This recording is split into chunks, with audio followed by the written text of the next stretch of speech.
Bem-vindos todos vocês. Temos aqui nosso céu, nosso estudo. Vamos lá. Começando a semana com a interpretação da fase da Lua. Essa semana ainda nós vamos sentir a influência da Lua da sexta-feira passada, que foi a Lua cheia, que praticamente vai dominar a semana inteira. A Lua cheia que aconteceu entre o signo de Sagitário e Gêmeos. E mais para o final de semana, então, entraremos na Lua minguante, que eu falarei daqui a pouco. Vamos falar primeiro da Lua cheia.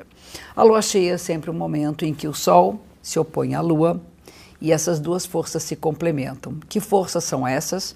De um lado você tem a razão, de outro lado tem-se a emoção. De um lado eu tenho nosso olhar objetivo para o mundo, do outro lado nosso olhar subjetivo para as coisas. E eu acho que a possibilidade da gente equilibrar esses dois lados, não nos faltando nada, é uma grande bênção e ela sempre vem, todo mês, contemplada pelo simbolismo da Lua plena, né?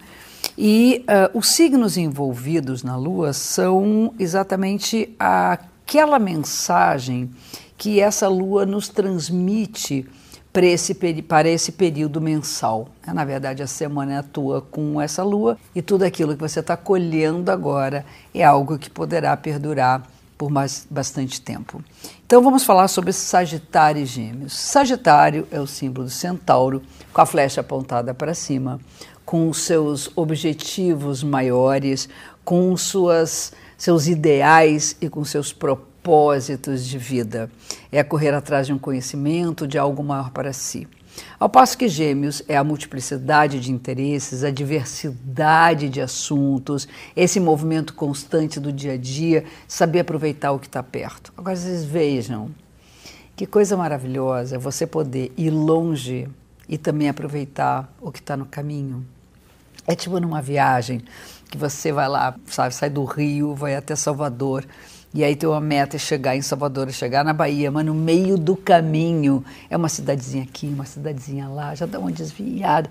Você conhece uma amplitude do país que, se você pensasse somente num voo direto, né, Rio, Salvador, você não conheceria.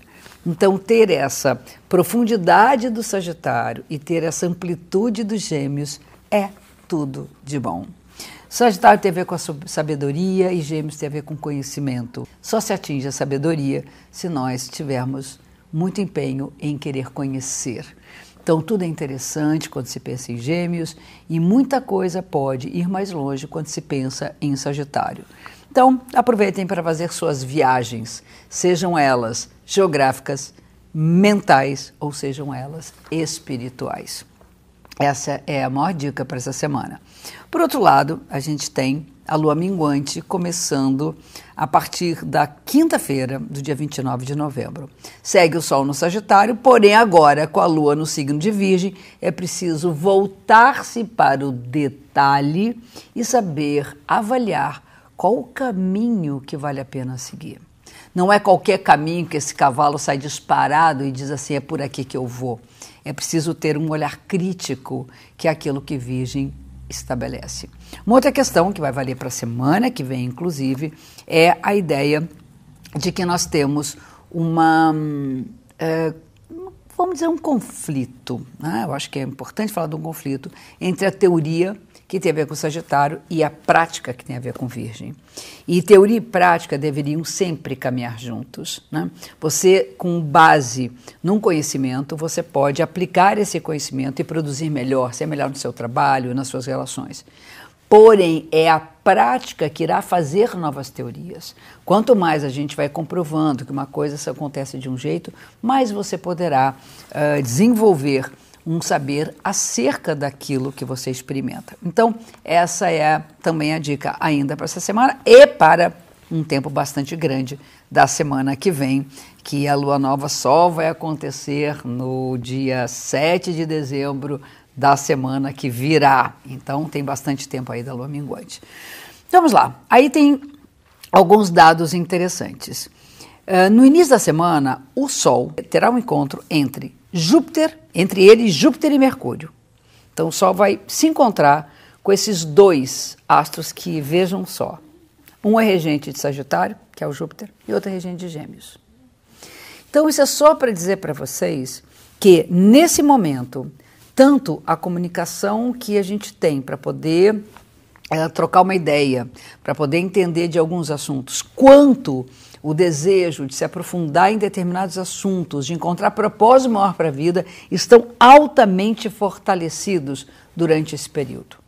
Uma outra coisa importante desses dois aspectos de Júpiter e Mercúrio é você ter uma ética na linguagem. Isso é muito importante.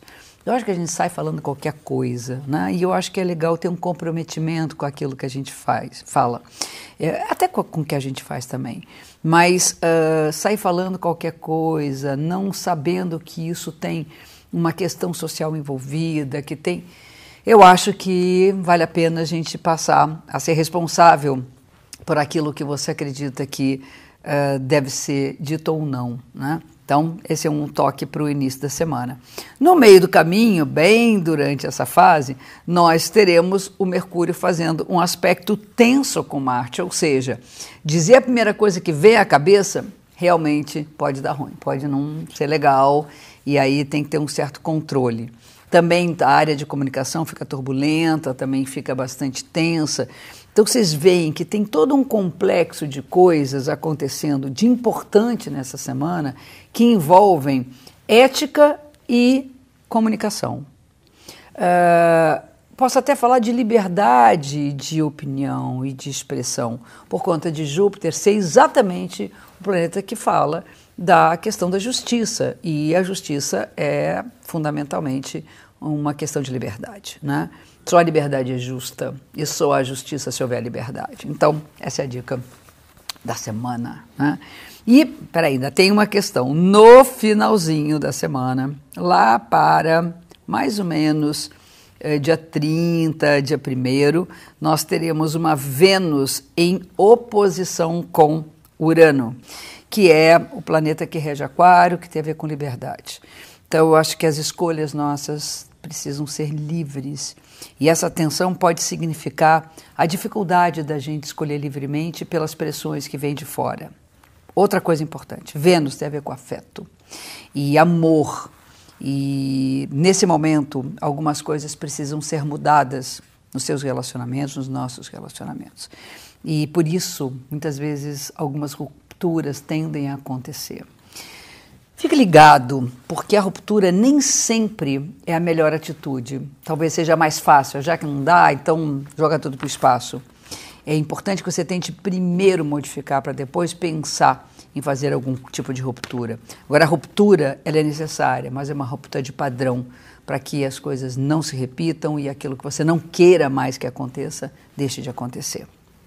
Por fim, no final de semana, Vênus entra no signo de Escorpião, atuando principalmente na semana que vem, já durante um período longo, acompanhando o Sol por um mês, no signo que trata do aprofundamento, das questões que devem ser modificadas, do desapego. Então, junto com a liberdade, é preciso com que também você saiba, nas relações, ser uma pessoa desapegada, tanto dos seus desejos quanto dos desejos do outro, para que haja realmente um relacionamento à vera. É isso aí. Um grande beijo para todos. Até o nosso próximo encontro e feliz aniversário para quem fez aniversário essa semana. Um beijão.